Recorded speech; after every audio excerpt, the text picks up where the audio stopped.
Isoratsika ny namana mpanao gazety niaraka tamintsika tao anatin'ny fampalanom-baovao teo tonga soa indray sika rehetra tao anatin'ny fandarana l'invité du jour ao amin'ity alina ity ary manasa antsika rehetra hiaraka aminay hatramin'ny farany hovahintsika ao amin'izao aly zao professeur Jofifty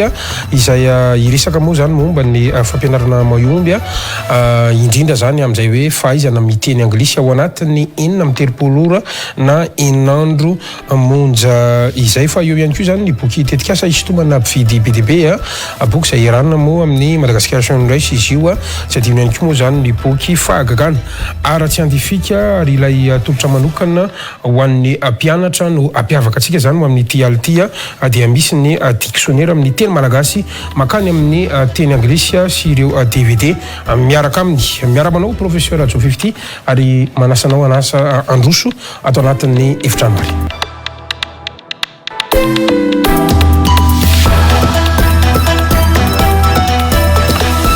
Professeur ary misaotranao ihany koa nanakinasany fandarana amin'ity alina ity. Misaotra betsaka namana GASCAR nanasa dia mankasitraka ihany koa zany andro mpanaraka antsika rehetra ny atokantrano any na amin'ny fahitalavitra na amin'ny onjam-peo. Mialohan'ny idirantsika amin'ny fandarana tsivokely professeur Jofifty mba ahafantarana ny atokantrano araka nambarantsika moa zany mino fa efa betsaka ihany mahafantatra mbola tsy hifitsika foana mba ahafantarana ny atokantrano fa i professeur Jofifty dia manana ny maripahaizana amin'ny teny anglisy ny marimarina kokoa moa zany dia manana ny diplôme izay atao hoe master degree in English language in Kenya ana ihany koa équivalent na mitovy amin'ny ataontsika hoe maîtrise eto Madagascar eto raha io maripahaizana amin'ny teny anglisy izay anananao io ary averika ihany fa tany amin'ny firenena anglophone raha miresaka atao hoe Kenya tsika dia anglophone izany izay zany no nazahoanao an'ity maripahaizana ity raha ny fantatra 5 taona moa ianao no nandrato an'izay ataontsika hoe fianarana teny anglisy ka nazahoana maripahaizana ahafahantsika zany miresaka an'izay hoe tontolo ny fampianarana teny anglisy ho amin'ity ala ity akoatra izay ihany koa dia tsy adinontsika ny mampampianatra teny anglisy ianao fantadazy ianao amin'ny teknika manokana izay anananao fa eo ihany koa mampanoratra boky maro anao ary koa mpisihatra amin'ny fanomezana séminaire isan-tsokaviny izay no famidinana efa noentiko foana zay fa ampifantaritsika ho an'ny any atokantrano mba alalan'ny any atokantrano zay ngamany no ela fa hiditra ao anatin'ny resadresaka isika ao amin'ity alina ity professeur Jofifty satria maromaro ihany ny aloha hevitra izay fampizarana ho an'ny mpanaraka ny fandarana amin'izao alina izao ny voalohany aloha dia tena everitsika fa zava-dehibe ilay ataontsika hoe fampianarana aizana amin'ny teny anglisy ao anatin'ny 9 ora na 9 andro monja tena mahitsy ilay fanontaniana angamba ny professeur Jofifty averika ihany tena possible aveo zany 9 ora na 9 andro monja izany dia afaka mahay miteny anglisy ny olona iray averika ihany so lasa tokambarotra foana ho isika ao anatin'le izy ho an'ny mpanaraka ny fandarana. Sotra tompoko amin'izay fanontaniana amina GASCAR tena manitikitika ny olona tokoa izay fanontaniana amina GASCAR zay satria hoe tena possible tokoa ve zany ao anatin'ny 9 ora zany na 9 andro monja dia ahaizana teny anglisy teny valy tena namana GASCAR dia tena tsotra sady mahitsy ihany hoe tena possible tokoa zany no ahaizan'ny olona anankiray miteny an'izany teny anglisy zany ao anatin'ny 9 ora. Tsara ihany koa zany namana GASCAR ny manamarina fa tsy ny tenako moa zany namorona n'ity teknika ity satria efa ilaina tsidika anao tery am-piandohana tery dia tany ivelan'ny tany zany ny tena no nandrato fianarana mahakasika ny teny anglisy dia manana an'izay maripahaizana izay zany hoe firenena anglophone zany izy io Kenya moa raha marimarina kokoa araka ny fampidirana nataonao tery ambony tery dia io docteur Lawrence Howard io zany namana GASCAR sy ho atsika mpanaraka amin'ny fandarana zany dia manampahaizana manokana momba ny teny anglisy izy io dia nanao fikarohana zany izy io hoe ohatry ny ahoana zany ny fomba entina ampianarana ny olona anankiray tsy miteny anglisy na ihany koa hoe ny firenena anankiray zany tsy miteny anglisy tsika zao malagasy namana GASCAR tsika zany zao tsy miteny anglisy ohatran'izay ihany koa firenena malagasy ihany koa zany tsy miteny anglisy dia io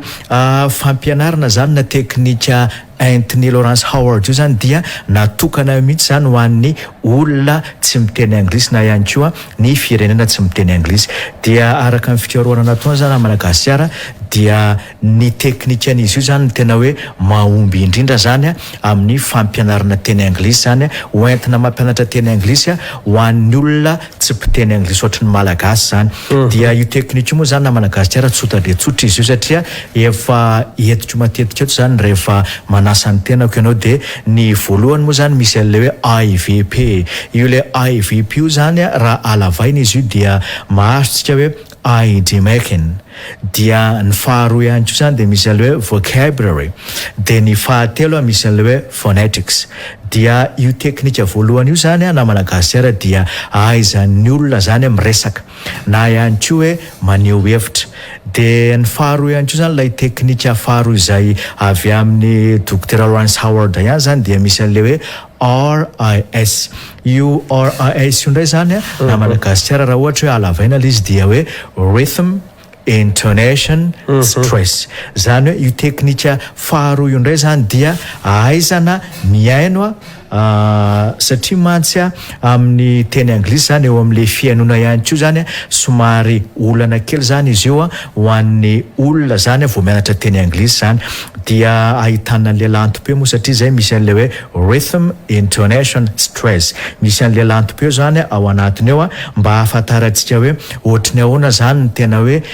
fitenin'ireny olona anglophone ireny zany mba tsy anahirana antsika. Dia ity teknika ity ihany koa zany na Madagasikara fanampin'izay dia zao tena natokana mihitsy zany izy io ho an'ny olona mbola tsy mahay miteny anglisy mihitsy na ihany koa ho an'ny olona efa mba mahay kely teny anglisy zany dia tena natokana ho an'izay mihitsy izy io satria rehefa any amin'ny anjerimanontolo moa zany na Madagasikara misy an'izay taranja zay hoe comparative English teaching zany hoe fampitahana zany an'ireo teknika mahomby entina ampianarana teny anglisy. Dia anisan'ny tena mahomby be zany ity any Dr. Lawrence Howard ity. Dia izay zany mba tena hoe ifampizarako an'ny olona zany na Madagasikara sy ohatsy any atokantrano any hoe ity teknika ity zany tena hoe anisan'ny mahomby indrindra satria ahaizan'ny olona miteny anglisy ao anatin'ny 4 zany na 9 monja na Madagasikara.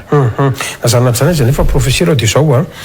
so dia hoe afaka zany ianao manomelo zany karazana santionany amin'ireto le hoe teknika na ilay atsotsika hoe méthode le méthodologie zany ampiasainao professeur Joe 15 mba tena hoe ahitany ireo mpanaraka ny fandarantsika ahitan'ny olona any an-tokantrano fa tena hoe possible tokoa zany ilay amin'ny teny anglisy ao anatin'ny 9 na ilay hoe 9 andro monja ny olona anankiray mba asivo santonana kely raha mety. Eo misaotra betsaka na Madagasikara amin'izay fanontaniana zay satria zay tokoa zao ny tena hoe porofo tena tadiavin'ny olona mpanaraka tsy any atokantrano any hoe tena inona tokoa raha zany zao ny teknika entin'ny professeur Joe 15 zany mba aharesy lahatra tsika any atokantrano any zany hoe inona tokoa zany ny zavatra ataona hoe fampianarana atao momba ny teny anglisy ao anatin'izany 9 izany. Dia misy an'le IVP zany na RIS eo amin'ny écran io zany na Madagasikara sy ho atsika any atokantrano any. Dia misy an'io lahatsoratra zany maromaro ireo zany hitantsika eo amin'ny écran io moa zany misy an'le hoe IVP zany na ihany koa hoe RIS. Izy io zany zao dia araka ny teneniko teo hoe hitantsika eo amin'ny écran io zany le izy na eo amin'ny fahitalavitra eo misy an'le hoe IVP. Le IVP moa zany zao dia le hoe ID making, vocabulary, phonetics. Dia eo zany zao tsika mahita an'ireto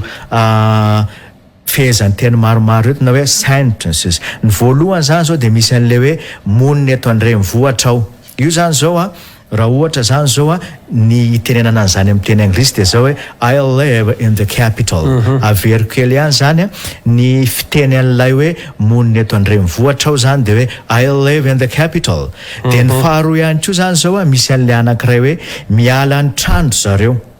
Miala ny trandro zareo hitantsika amin'ny fahitalavitra eo. Dia indray zany zao dia hoe they'll leave home.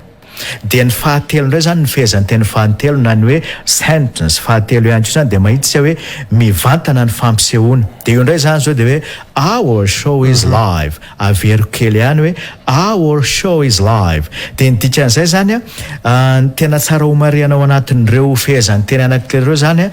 namana GASCAR sy ny mpanaraka tsy any atokantrano dia zao misy teny anankitelo zany ao anatin'ireo fehezan'ny teny anankitelo ireo dia misy le voalohany zany hoe live izay hitantsika eo amin'ny fahitalavitra eo dia le faharoa indray zany ao anatin'ny fehezan'ny teny faharoa misy an'le hoe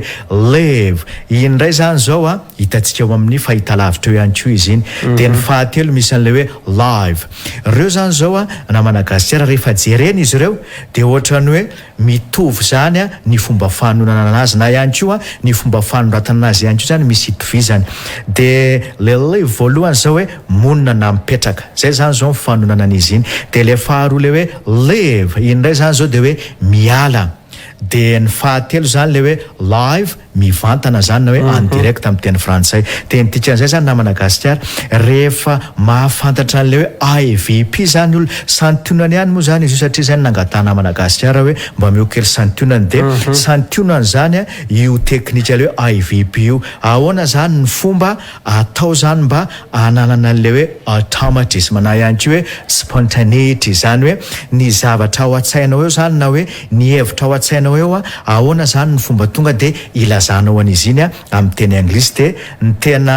mahatsara nyty le teknika voalohany le IVP ty ihany koa zany dia zao ahafahana zany manonona araka ny tokony ho izy zany ny teny rehetra mihitsy zany rehefa mahay an'io le hoe IVP io dia hitantsika eo ihany koa zany namana GASCAR misy an'le hoe RIS efa nytenainiko teo am-piandohana ihany zany izy io fa ny fanalavanana io dia ny hoe rhythm intonation stress dia horaisitsika ihany zany zao ny dikan'le hoe rhythm intonation stress indray zany zao dia hoe ahoana ny lanto-peo eo amin'ny resaka zany rehefa misy anglophone zany miteny anglisy dia aizavy zany no asiana tsindrim-peo dia tahaka ny ahoana ihany koa zany ilay lanto-peo zany tokony ho fantatra zany rehefa miresaka amin'ny anglophone mba azo tsara izay teneniny zany dia horaisitsika ihany zany reo le fehezany teny eo ambonindreo hoe I live in the capital ny dikan'izay zany dia rele misy tsipika eo amin'ny fahitalavitra eo reny zany zao le hoe live iny zany zao ny asiana tsindrim-peo dia eo ihany koa le hoe capital dia mahazo zany tsika hoe I live in the capital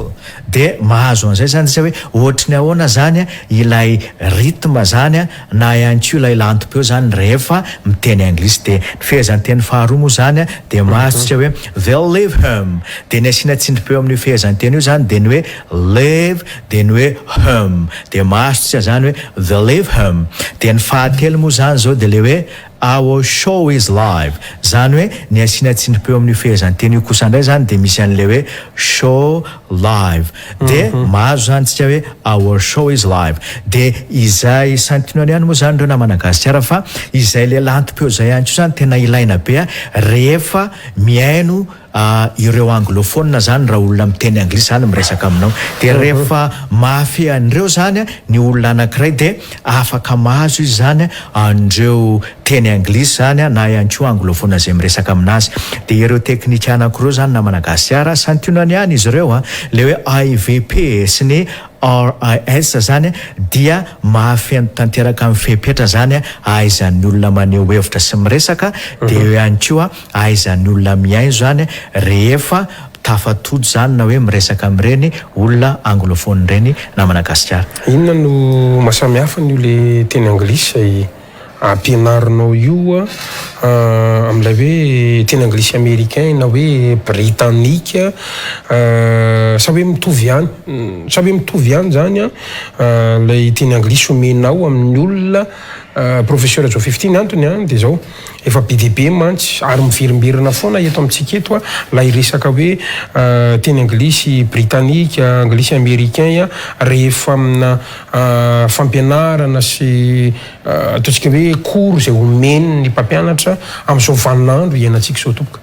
misaotra tompoko amin'izay fanontaniana zay satria tena tsara fipetraka mihitsy izay fanontaniana namana GASCAR izay zany hoe ity teny anglisy zay ifampizarako zany zany sy entitro ampianarana ny olona ity zany Madagasikara dia ilay teny anglisy hoe standard English averiko kely ihany standard English zany hoe ny ao anatin'izy io zany zao na Madagasikara dia mahasahana ny teny anglisy rehetra zany misy eran'izao tontolo zao satria tsara ho marihana hatrany zany fa ny olona miteny anglisy ny isan'ny olona miteny anglisy ato ambonin'ny tany zany na Madagasikara dia 2 milliards na ihany koa hoe 2 tapitrisa zany hoe ny teny anglisy zany dia tsy voafehan'ny hoe toerana anankiray na firenena anankiray fa ny teny anglisy dia tena hoe mivelatra be ary midadasika dia izay indrindra zany lay teny anglisy izay voiziko izay entiko ampianarana ny olona zany dia ilay atao hoe standard English dia eo ihany koa zany na Madagasikara rehefa mahay an'tia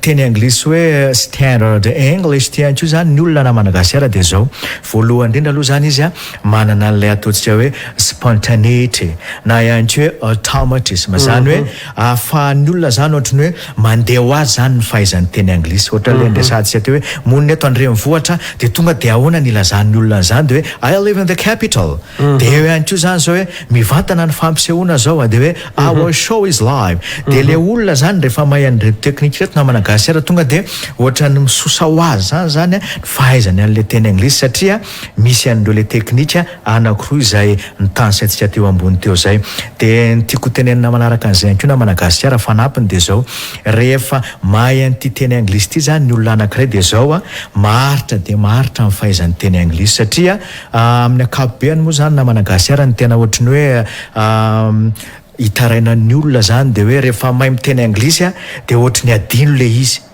mety ohatra hoe mahay teny anglisy ianao ray volana roa volana dia adinonao nefa zany rehefa mahazo an'ity fampianarana ity zany ny olona na Madagasikara le hoe ao anatin'ny 4 dia aizana miteny anglisy dia zao tena maharitra dia maharitra amin'ny fahaizany teny anglisy dia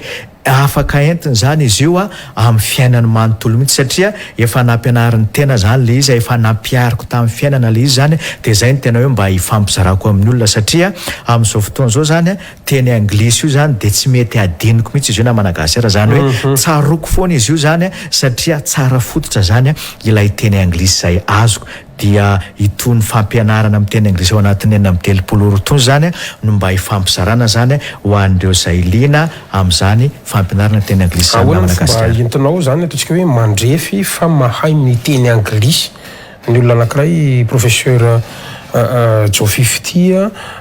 ohatrany hoe rehefa vita zany io fampianarana zay ataonao ao anatin'ny 30 na hoe 9 andro monja izay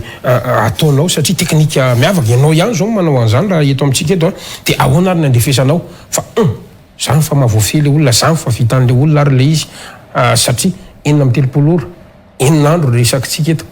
misaotra tompoko amin'izay fanontaniana izay tena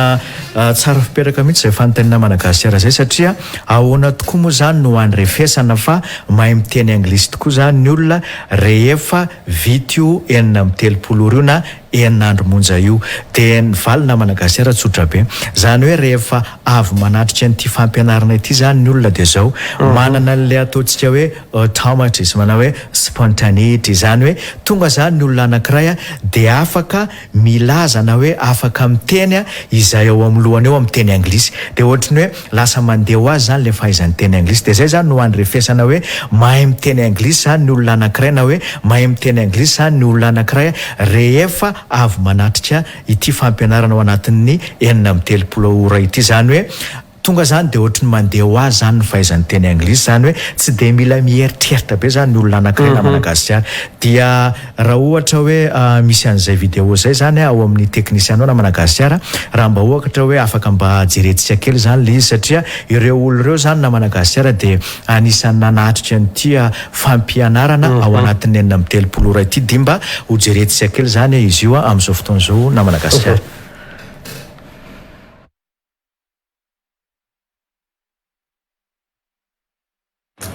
Anisan'ny fifaliana lehibe ho ahy na vitan'ny fampianarana teny anglisy tato amin'ny professeur JOUR 15 indritra izay ianao zay taloha nianarako tato dia efa mba nahay niteny kely anglisy ihany za fa noho navitan'ny fampianarana indritra ny 9 andro dia afaka miteny anglisy tsara. Thanks to Professor JOUR 15, right now I can speak English fluently. So I invite you all to join us. Thank you so much.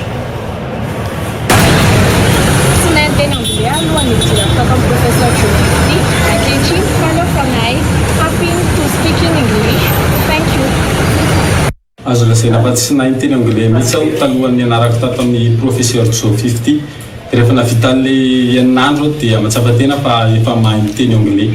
So just a little message for you. If you hesitate to learn English, I'm telling you that English is very important. So I call upon you to learn English. Thank you. Ireny ny santionany amin'ireo mpianatra nampianariny professeur JOUR 50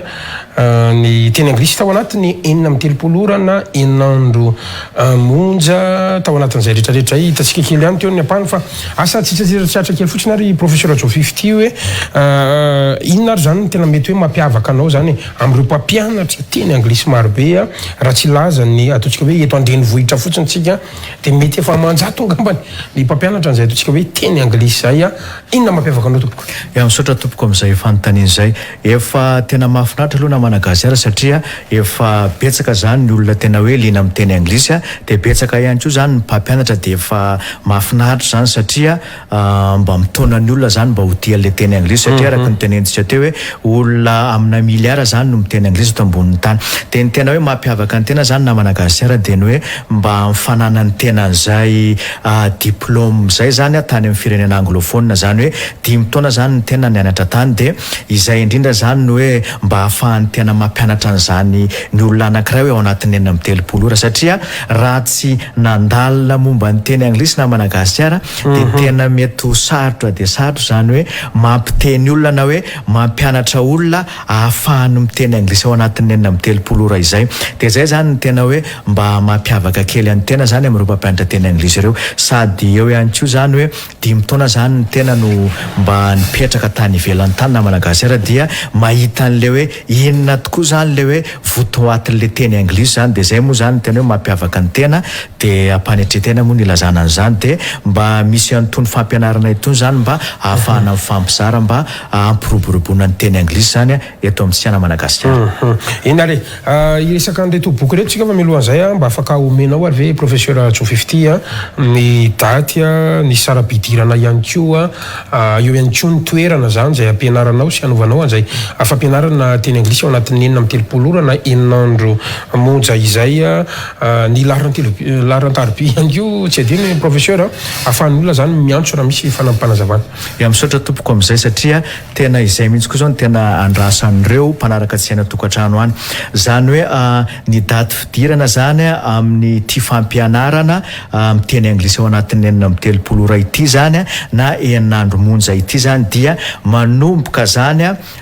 ny talata faharoa amin'ny volana May izao ary miafara ny alatsinainy fahavalo ny volana May izao zany izay lay 9 andro zany tsy akiato dia ny ora fianarana moa zany namana GASCAR dia ny maraina zany izy io miditra amin'ny 9 dia mirava amin'ny 12 dia misy pause kely na hoe break amin'ny teny anglisy dia manomboka ndray zany ny tolakandro amin'ny 2 dia mifarana amin'ny 4 dia zany hoe feno tanteraka zany le 9 andro dia ohatran'izay foana zany ny rythme mandritra an'izay 9 andro izay dia ny sara-pidirana moa zany namana GASCAR dia efa tena natao mirary mihitsy satria 5,000 zany na 750,000 francs raha manoratra anarana zany manomboka raha ampitso talata faha5 amin'ny 20 ny volana avril izao hatramin'ny alakamisy faha7 amin'ny 20 ny volana avril izao zany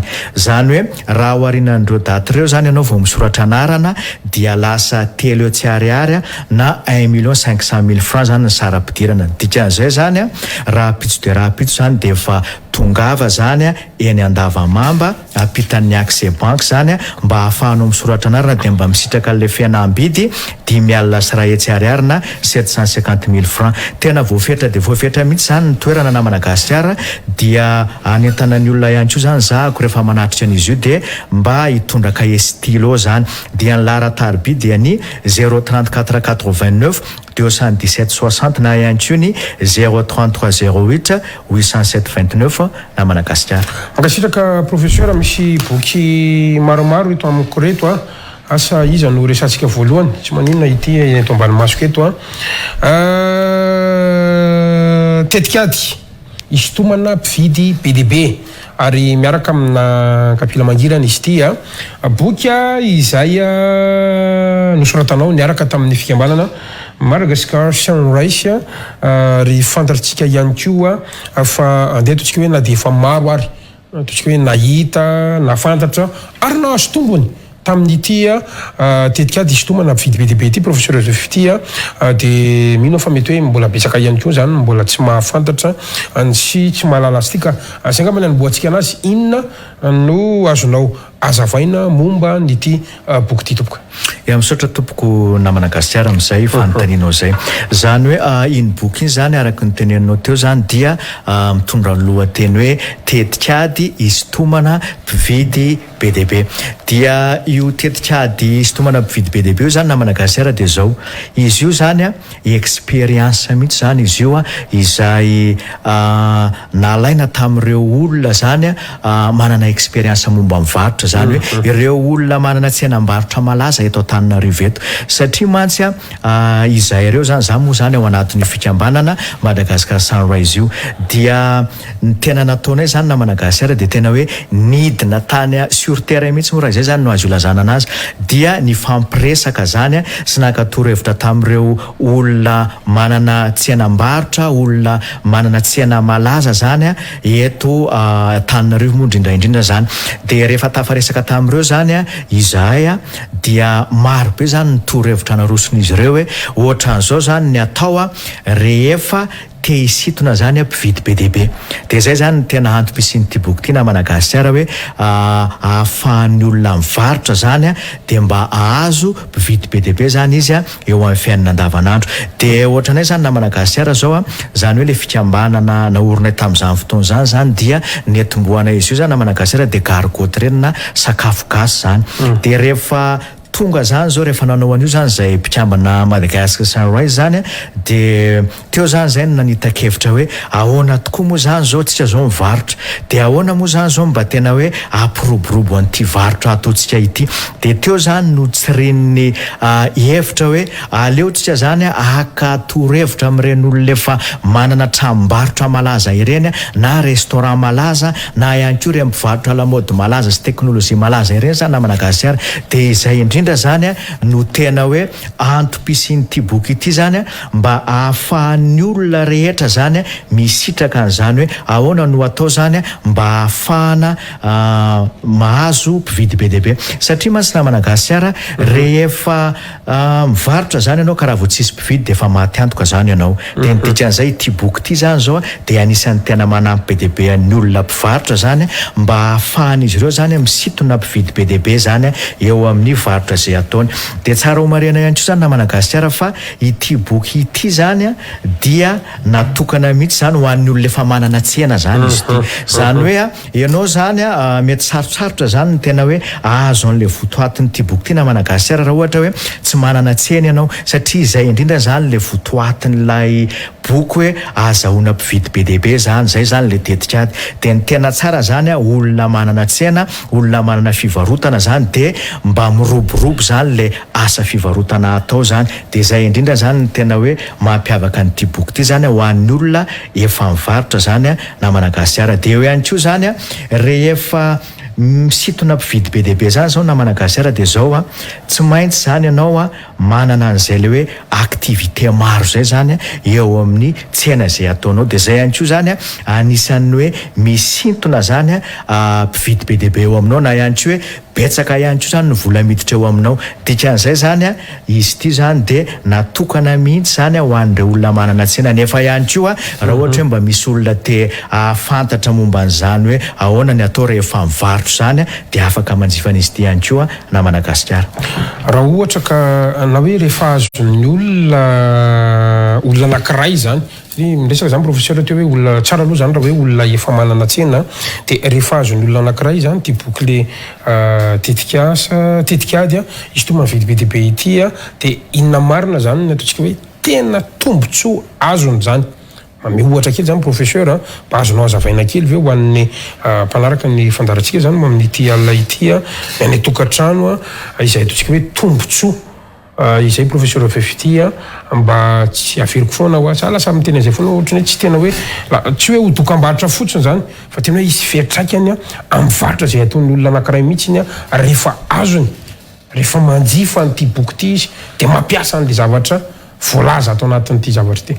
Misaotra tompoko. Zany hoe iny boky iny moa zany araka ny tenentsika teo hoe tetikady izy tomana mpividy be dia be dia tena hoe natokana ho amin'ny mpivarotra mihitsy izy io na Madagasikara dia zao ny tena tombontsoa zany rehefa mahazo an'ity boky ity zany dia tsotra be na Madagasikara. Voalohany aloha zany le olona dia mahay mivarotra. Ny atao hoe varotra zany na Madagasikara dia tsy hoe reny hoe ohatra hoe manana entana amidy ianao dia zay ihany ianao no atao hoe mivarotra fa eo ihany koa zany mivarotra ankolaka ihany koa zany zao ohatra hoe reny olona amin'ny orinasa reny ihany koa zao dia efa afaka azo lazaina hoe mivarotra izy satria ilay fahaizany zany no amidiny amin'le orinasa dia zany hoe na zany ankolaka na mivarotra na zany no atao hoe varotra. Dia eo ihany koa zany na Madagasikara araka ny tenen'ireo olona manana traika efa momba mivarotra eto Antananarivo ireo zany ireo manana tsenam-barotra lehibe ireo dia zao hoe tsy misy afa-tsy ny varotra irery ihany no azahoana vola zany eo amin'ny fiainana andavanandro na io zany ankolaka na mivantana. Dia eo ihany koa zany ny tombontsoa azo zany rehefa mahazo an'ity boky ity na Madagasikara dia zao afaka zany ianao mivarotra ary rehefa mivarotra ianao dia hainao zany le ataontsika hoe ahoana ny fomba ikitiana ny fihetsem-po satria araka ny torohevitr'ireo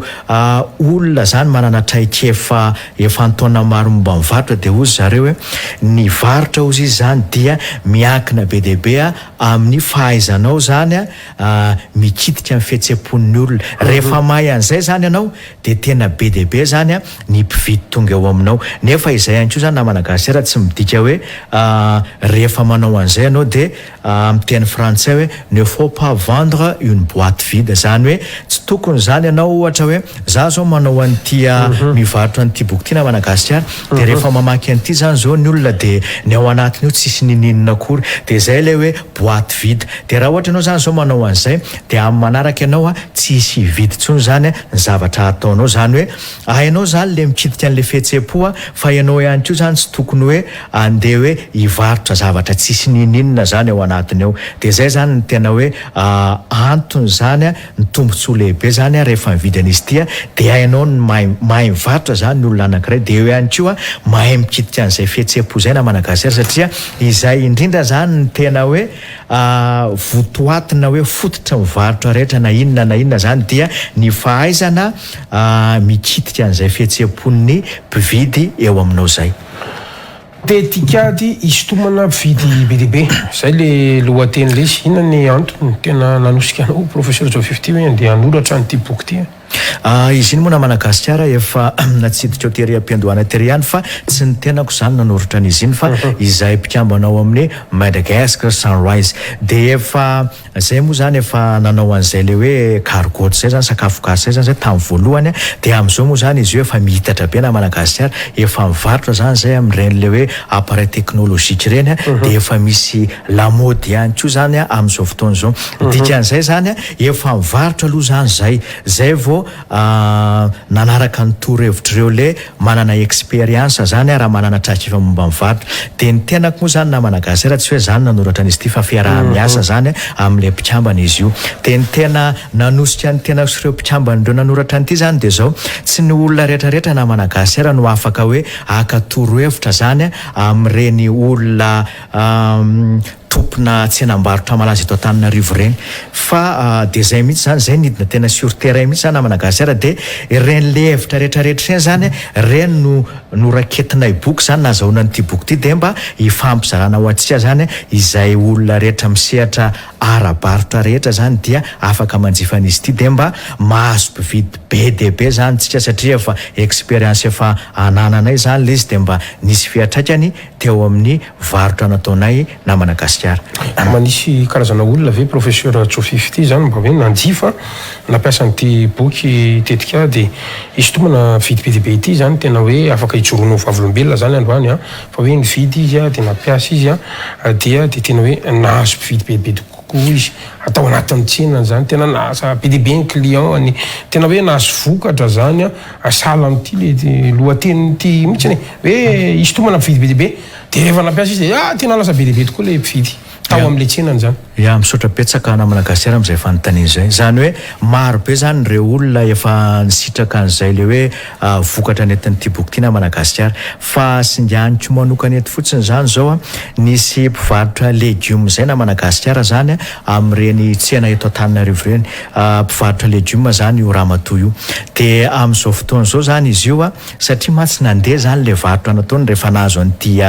boky ity izy de am'izao zany izy lasa manao sakafo gasy ndray zany izy am'izao na Madagasikara zany hoe le légume nataony izay varotra nataony io zany zao de am'izao fotoana zao izy zany lasa nanangana hôtely ndray zany izy am'izao zany hoe matoa zany izy nahavita nanangana an'le hôtely tena nandeha de nandeha zany le varotra légume nataony zany tamin'ireny tsena anankiray eto Antananarivo reny zay aloha zany satinany voalohany na Madagasikara pirofo zay de mifaharoa ihany koa zany nisy mpivarotra finday ihany koa na Madagasikara botika anankiray zany no ananany de am'izao fotoana zao zany izy eto Antananarivo efa manana botika anankitelo ny dikan'izay zany de zao hoe ity boky ity zany rehefa mahazo an'ity ny olona anankiray de tena hoe mihitatra zany ny varotra ataony ny asa zany resaka ara-barotra ataony zany tena mihitatra satria zay moa zany le lohateny hoe tetika de sitomana mpividy be deaibe maro moa zany reo olona efa nahita vokatra tamin'ity boky ty na Madagasikara fa sindianitro manokana fotsiny zany reo anankiroa zay no tany saikireo na Madagasikara anisan'ny tena hoe vokatra tena ila malagasy ihany koa satria betsaka angeny gasy am'izao fotoana zao zany tena misehatra n'izay ataontsika hoe tontolo ny varotra zay professeur Tsofifty izay mihitsy no mahatonga anao karazana tsiaritra kely raha sitraka ao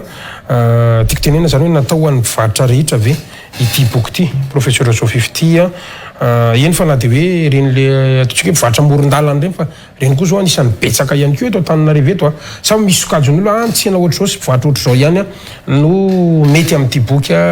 tetikady isy tomana mpividy deaibe ity tompoka misaotra tompoko am'izay fanontaniana zay zany hoe ity boky ty zany na Madagasikara tsy natokana hoe ho ampivarotra tahaka izao na hoe mpivarotra manokana fa zao ity boky ty zany de tena natokana mihitsy zany ho an'ireo mpivarotra rehetra mihitsy satria araka ny tenentsika teo zao hoe nisy aleo mpivarotra légume misy de am'izao fotoana zao zany izy efa manana hôtely zany hoe raha ohatra zany olona anankiray zao mpivarotra amoron-dalana am'izao fotoana zao raha ohatra izy hoe manana fahafana mividy an'ity boky ty de tena azo ny tsapahitanana mihitsy zany ilay vokatra hoe rehefa afaka kelikely eo izy na Madagasikara de tsy hivarotra amoron-dalana ntsony fa mba anana trano io zany hivarotana satria ohatra le mpivarotra légume teo zao de am'izao fotoana zao izy efa manana hôtely gasy izy am'izao zany hoe tsy natokana fotsiny zany amin'ny mpivarotra voatokana hoe ohatran'izao na ohatran'izao zany izy ty fa natokana ho an'ny olona rehetra mihitsy na mpivarotra amoron-dalana azy de rehefa mahazo an'ity zany izy rehefa mampiatra an'le izy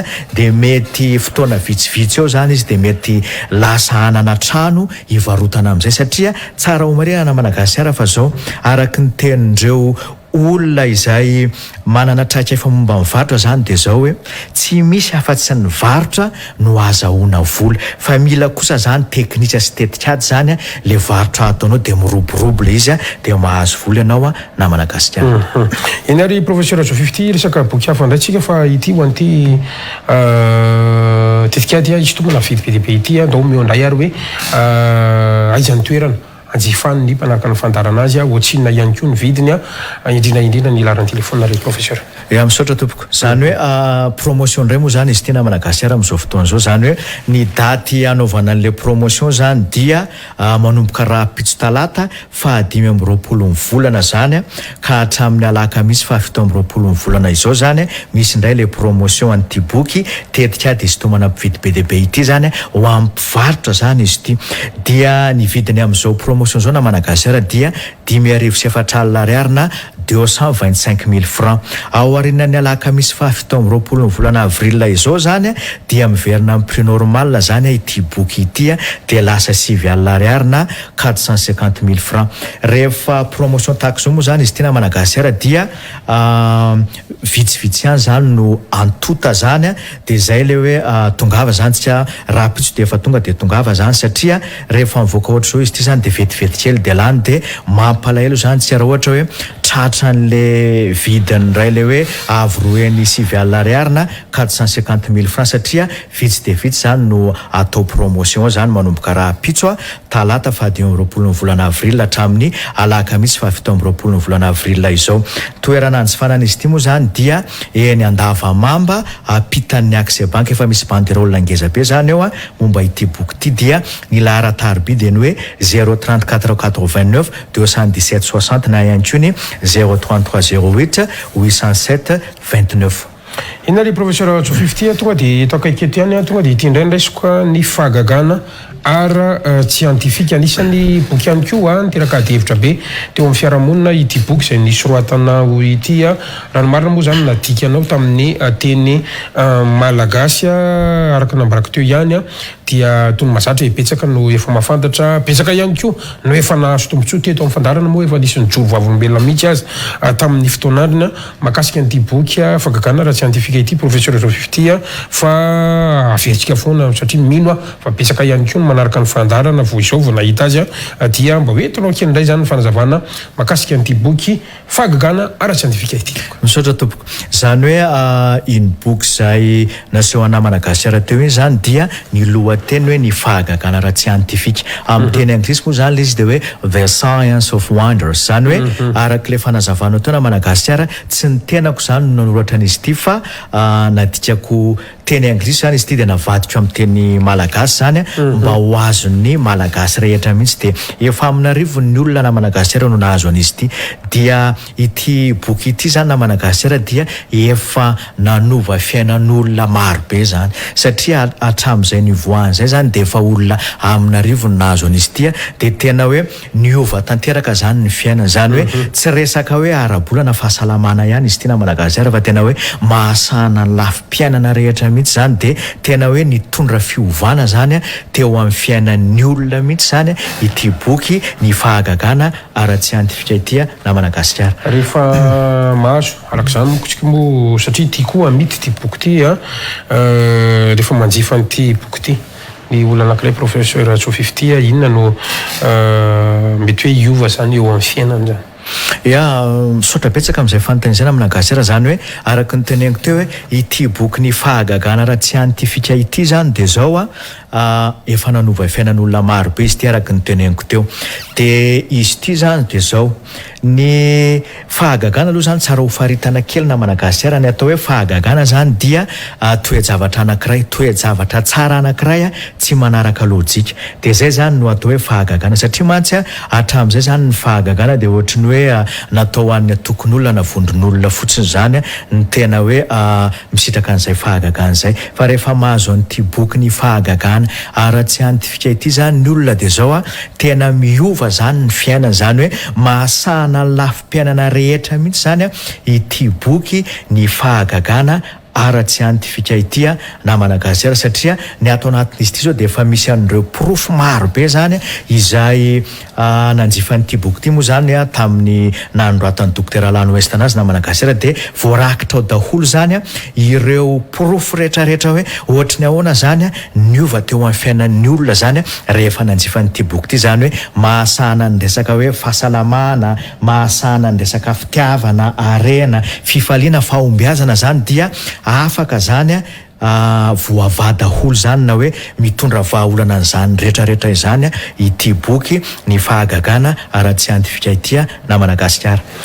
Professeur Tsofifty raha miresaka satria ny lohatenin'ilay boky dia hoe ny fahagagana ara-scientifique mahitsy be zany le fanontaniako miresaka fahagagana le boky zany hoe mitovy an'le fahagagana eno sy hita eny amin'ny fiainana andavanandro reny ve io fahagagana zay resanao anatin'ny boky io sa tena fahagagana hafa mihitsy ny tsy haiko na azony professeur le fanontaniako. Misaotra tompoko amin'izay fanontaniana izay zany hoe ny fahagagana ato anatin'ity boky ity zany dia zao fahagagana tsy manaraka lojika satria mantsy mety marina zany reny fahagagana izay mahazatra antsika ireny ihany koa zany dia azo atao hoe fahagagana tsy manaraka lojika fa ny ato anatiny dia reny ihany koa na Madagasikara zany voafetra zany ny olona hoe mahazo an'ilay fahagagana zany hoe raha ratsy ao amin'le fikambanana ianao zany na ihany koa raha tsy eo amin'le antoko ianao na ihany koa tsy eo an'le vondrony ianao zany dia tsy mahazo an'izay fahagagana izay fa rehefa mahazo an'tia boky fahagagana scientifique ity zany na Madagasikara ny olo anankiray dia zao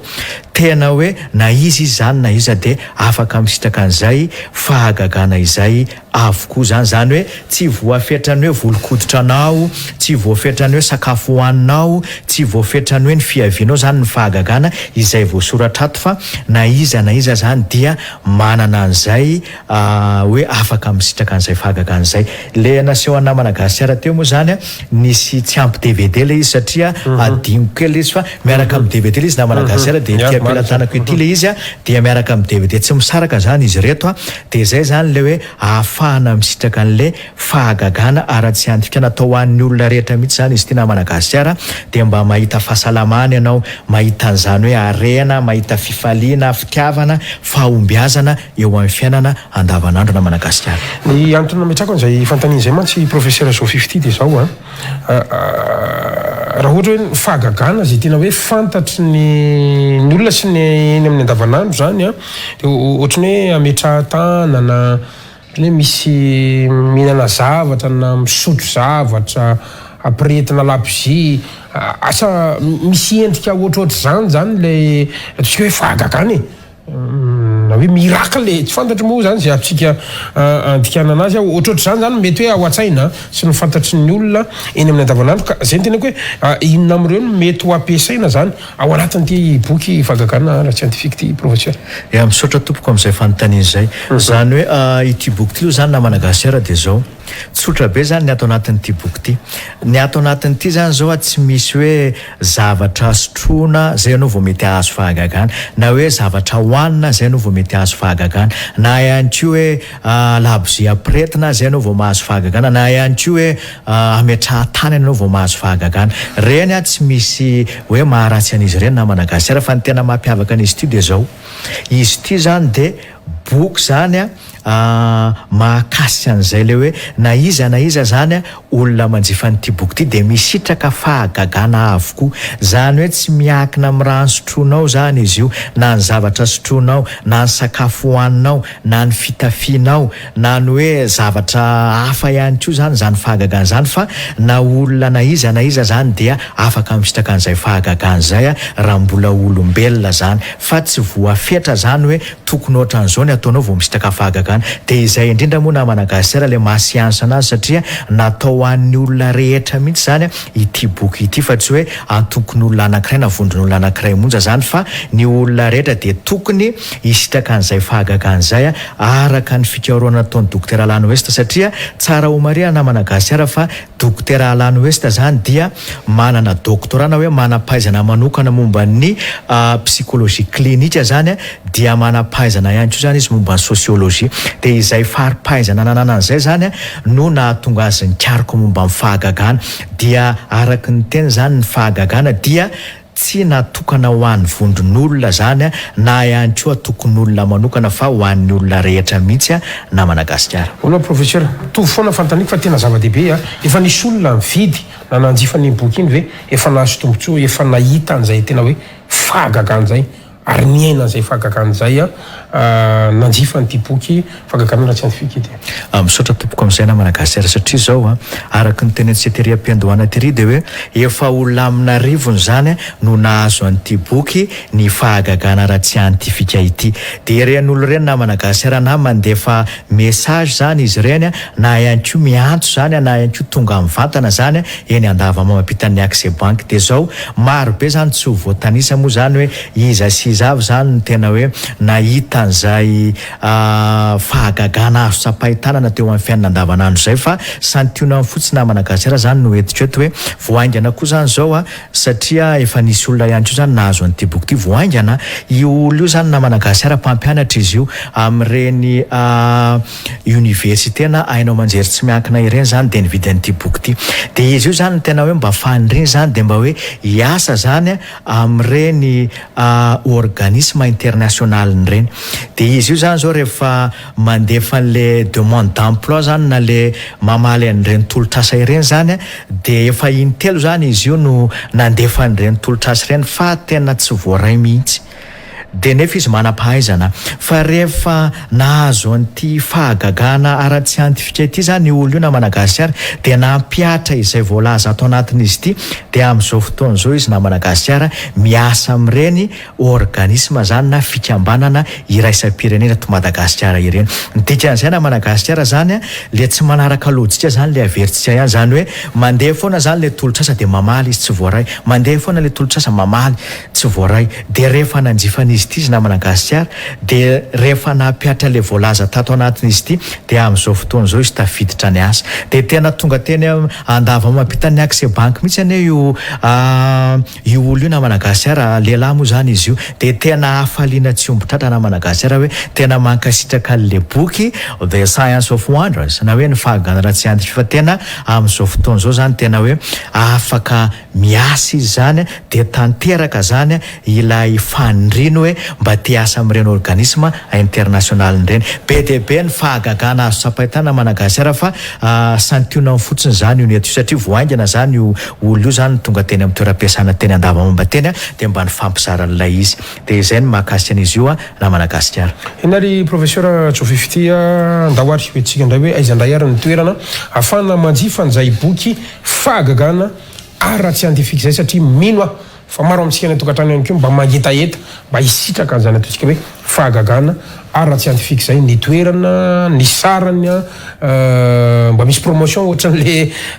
tetikady hisintomana fidy be dehibe teo ihany koa ve ny vidiny raha sitraka ao professeur sy ny lara telefona ihany koa misaotra tompoko zany hoe tonga indray zany zao le promotion an'ity boky ny fahagagana ara-tsiantifika ity zany hoe fa elaela zany zao tsisy an'izay promotion zay dia araroatra zany amin'izao promotion zany izay atolotra izany zao amin'izao fotoana zao zany hoe manomboka raha pitso zany na Madagasikara dia promotion indray zany ity boky ny fahagagana ara-tsiantifika ity ka hatramin'ny alakamisy 17 volana avril izao ny vidiny moa zany amin'izao promotion zao dia 5,400 ariary na 225,000 francs fa raha manjifa azo kosa zany tsy zao manomboka raha pitso alakamisy zany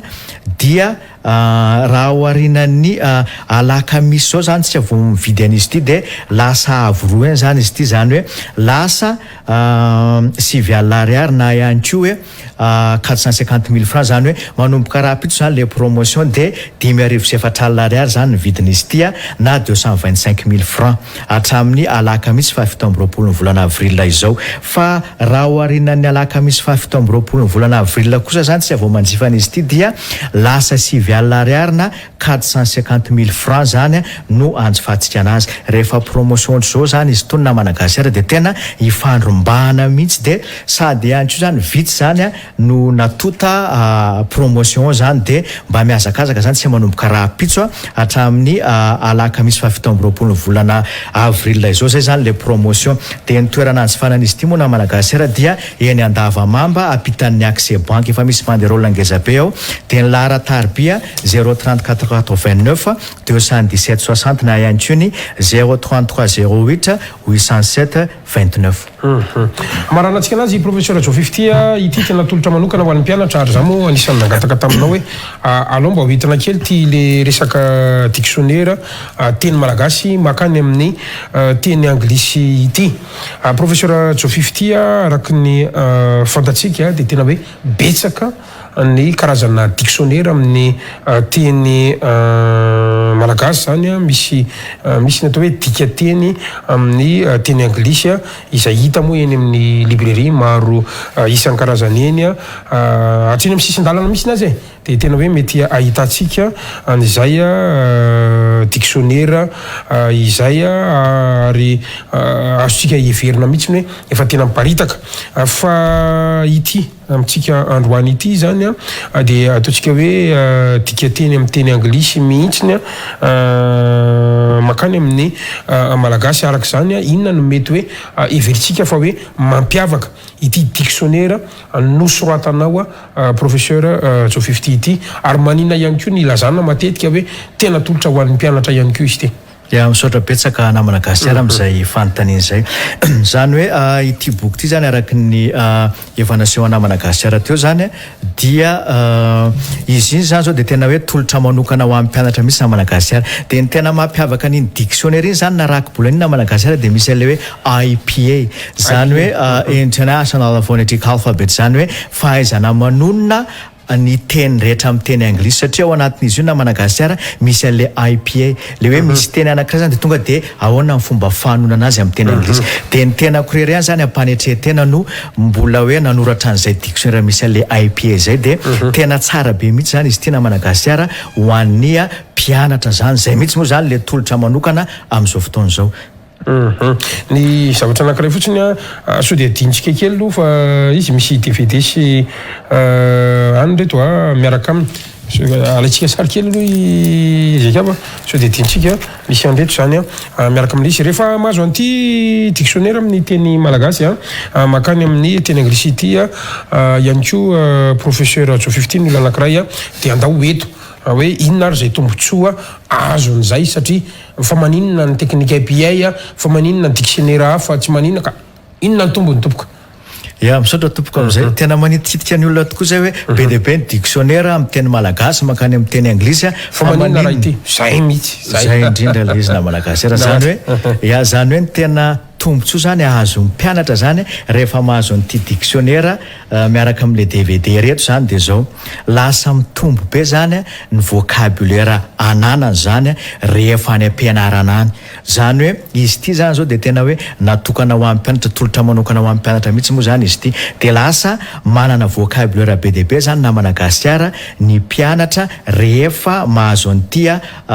dictionnaire ity zany satria izy ity ihany koa zany namana gascara dia tena hoe natokana mihitsy zany ho an'ny vocabulaire ho an'ny fiainana andavanandro mihitsy satria atao anatin'izy ity zany dia misy vocabulaire 900 alina zany hoe manampy be amin'ny mpianatra zany dia ireo vocabulaire ireo zany dia tena hoe fampiasa amin'ny fiainana andavanandro mihitsy zany ny tena hoe atao anatin'ity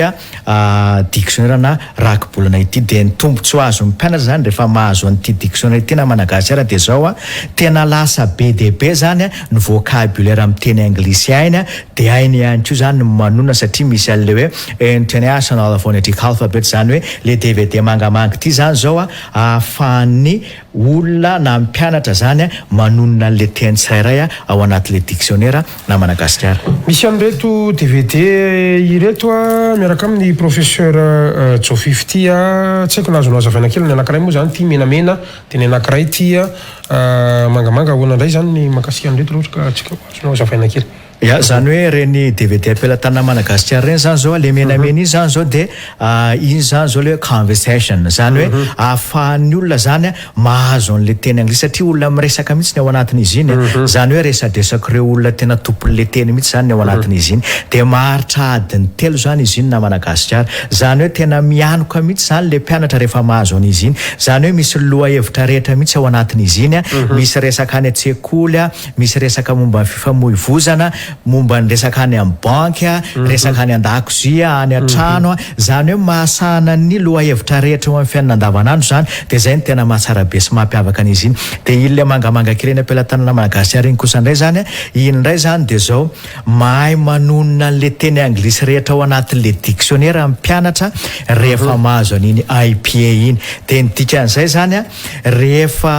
mahazo an'le IPA zany ny olona namana gascara izay aseho namana gascara iny dia zao mahay manonona ny teny anglisy rehetra ao anatin'le dictionnaire zany ny mpianatra anankiray dia anisany ihany koa zany manampy be amin'le fomba fitenenana zany izy iny dia miaraka amin'le DVD teo moa zany resaka hoe firesahana na koa hoe conversation resadresaka zany na hoe dialogue moa araka ny tena fahafantarantsika anazy dia ny tena mampiavaka an'le DVD menamena teo namana gascara zay teny rehetra tenen'le olona rehetrarehetra amin'ny resaka koa zany tonga dia efa sur écran daholo dia zany hoe afaka mamerina zany le mpianatra dia tonga dia lasa ohatrany hoe mahatsara le teny anglisy zany le izy any ampianarana any namana gascara. Iny ary professeur araky ny taridresaka zay nataontsika teny am-piandohana raha tsaronao dia hoe misy tolotra manokana ho an'ny mpianatra ity boky rakibolana na hoe dictionnaire malagasy makany amin'ny anglisy ty miaraka amin'ny reto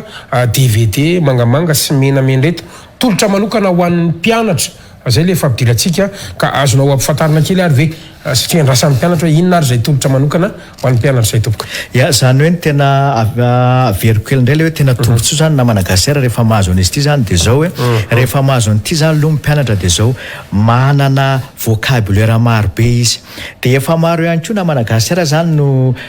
mpianatra zany nahazo an'izy ity de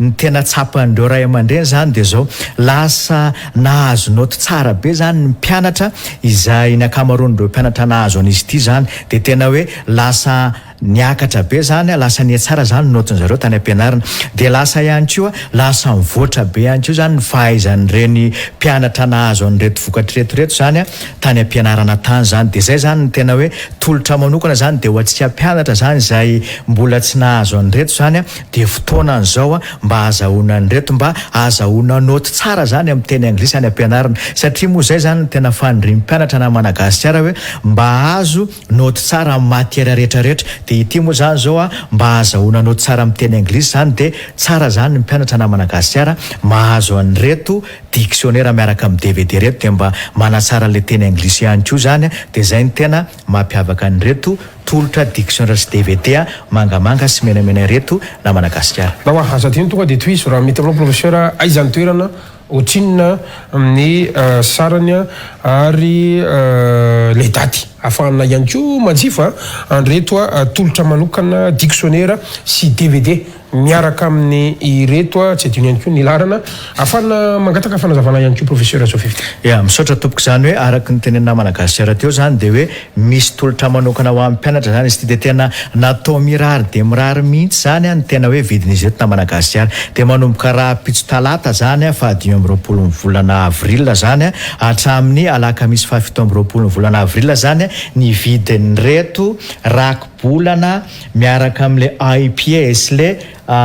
DVD menamena reto zany de zao 5,400 ariary 225,000 francs monja zany raha manjifa azy tsika zany manomboka raha pitso hatramin'ny alakamisy 17 volana avril izao ao arinan'ireo daty reo zany de lasa 9 ariary 450,000 francs satria efa maro ihany koa na Madagasikara ny mpianatra nefa nahazo an'izy ity de tena nahazo note tsara zany zareo reny tany ampianarana tany dia vitsy de vitsy moa zany atao promotion na Madagasikara de manentana antsika zany ho tonga satria ao arinan'ny alakamisy 17 volana avril zao de lasa avy ny vidin'izy reto lasa 9 ariary 450,000 francs dia tsara ho marena kely ihany koa na Madagasikara fa ohatra raha hoe tsy mpianatra ihany koa de mety mba afaka manjifa an'ireto ihany koa satria mety hoe ga de ho amin'ny mpianatra rery ihany le izy fa na hoe tsika any ampiasana ilaitsika amin'ny asa sonotrana de tsara ihany koa zany ny olona tsy mpianatra tsony zany mba afaka manjifa an'izy ty raha ohatra hoe ilainy le izy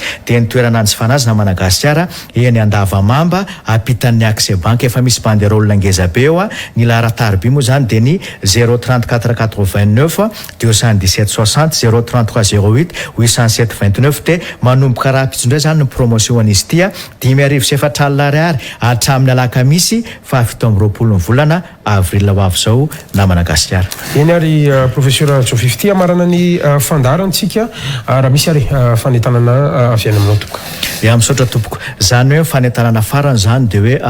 misy an'ilay hoe fampianarana teny anglisy zany ao anatin'ny 9 ora monja zany na hoe 9 andro monja manomboka ny talata faharoa amin'ny volana May zao zany ary mefara amin'ny alatsinainy fahavalo volana May zao zany io fampianarana teny anglisy ao anatin'ny 9 andro monja io ny ora fianarana moa zany dia maraina manomboka amin'ny 7 hatramin'ny 12 de ny tolakandro amin'ny 2 hatramin'ny 4 de ny dikan'izay adiny 9 tsy miato zany izy io zany hoe manomboka amin'ny talata faharoa amin'ny volana May zao zany de miafara amin'ny alatsinainy fahavalo volana May ny sara-pidirana moa zany dia 5,400 ariary 750,000 francs raha manoratra anarana zany isika manomboka raha pitso talata fa 10 volana avril hatramin'ny alakamisy 17 volana avril izao raha ao arinan'ireo daty reo kosa indray zany isika vao manoratra anarana dia lasa telo eo tsy ariarina 1,500,000 francs zany ny saram-pianarana ny saram-pidirana. Dia ny toerana anaovana an'io fampianarana io moa zany dia eny Andavamamba ampitan'ny Accès Bank. Voafetra dia voafetra moa zany ny toerana Madagasikara satria zay mihitsy le teknika hoe tsy maintsy vitsy ny mpianatra ao amin'ny salle zany dia mba ahitana le vokatra dia mitondra cahier stylo. Ny laharan-tarobia moa zany dia ny 034 89 217 60 na ihany koa ny 033 08 807 29. Dia manaraka an'izay ihany koa na Madagasikara zany misy an'le tetikady izy ito manampividy be dia be. Izy ity indray zany dia promotion koa zany izy ity manomboka raha pitso talata 5 volana avril izao hatramin'ny alakamisy 7 volana avril zany. Ny vidiny zany amin'ireo daty promotion ireo dia 5,4 ariary 225,000 francs. Ao aorian'ny alakamisy kosa zany 7 volana avril zany ny vidin'ity tetikady izy ito manampividy be dia be miaraka amin'ny DVD ity zany dia miverina amin'ny prix normal zany hoe 7,450,000 francs. Vitsy dia vitsy zany le atao promotion dia manentana tsy tonga dia ho tonga zany raha pitso. Toerana anjifanana izy ity zany dia eny Andavamamba ampitan'ny Accès Bank zany efa misy banderole be ao. Laharan-tarobia moa zany dia ny 034 89 217 60 na ihany koa ny 033 08 807 29. Dia ny manaraka an'izay ihany koa zany dia misy an'ity ny fahagagana raha tsy antifika ity ihany koa dia promotion izy ity manomboka raha pitso talata 5 volana avril hatramin'ny alakamisy 7 volana avril izao. Ny vidiny moa zany dia 5,4 ariary na 225,000 francs raha manjifa azy zany manomboka raha pitso zany talata 5 volana avril hatramin'ny alakamisy 7 volana avril izao. Ao aorianan'ireo daty ireo zany dia lasa avoroeny ny vidin'izy ity 7,450,000 francs raha te hisitraka an'izany fahagagana arabaky teny zany tsika. Vitsy dia vitsy ihany koa ny atao promotion dia tongava manomboka raha pitso hatramin'ny alakamisy 7 volana avril izao. Ny toerana anjifana azy moa zany dia eny Andavamamba ampitan'ny Accès Bank. Ny laharan-tarobia moa zany dia ny 034 89 217 60 na ihany koa ny 033 08 807 29. Dia ny farany amaranantsika azy na Madagasikara dia misy an'ity tolotra manokana ho amin'ny mpianatra ity zany mba ahafahan'ny mpianatra zany mahazo noty tsara amin'ny teny anglisy any am-pianarana. Dia promotion ihany koa zany izy ity manomboka raha pitso talata 5 volana avril hatramin'ny alakamisy 7 volana avril izao. Ny vidiny zany amin'ireo daty ireo dia 5,4 ariary na 225,000 francs. Fa raha manjifa azy kosa zany tsika ao aorianan'ireo daty ireo dia lasa avoroeny lasa 7,4 ariary na 450,000 francs. Voafetra ihany koa zany ny natota ao zany satria promotion moa zany izy ity dia ho antsika mpianatra zany izay te hanatsara ny teny anglisy na ihany koa te hahazo noty tsara zany any am-pianarana dia tsara zany mahazo an'ireto tolotra ireto. Toerana anjifanan'izy ireto moa zany dia eny Andavamamba ampitan'ny Accès Bank efa misy banderole ngeza be ao dia ny laharan-tarobia 034 89 217 60 na ihany koa ny 033 08 807 29. Dia ety Mpanoratra na Madagasikara dia mankasitraka be dia be anao zany nanasan'ny tenako dia indrindra ihany koa mankasitraka an'ireo mpanaraka tsy atany atokantrano tany tamin'izao alina izao dia mankasitraka tompoko. Mankasitraka indrindra professeur JOUR 15 anaky nasain'ny fandarantsika tamin'ity alina ity tompoko. Sotra tompoko. Isaorana ihany koa ianao tany atokantrano niaraka taminay hatramin'ny farany ny fandarana mandeha fotoananao ho amin'ny rahampitronday manapitafarto.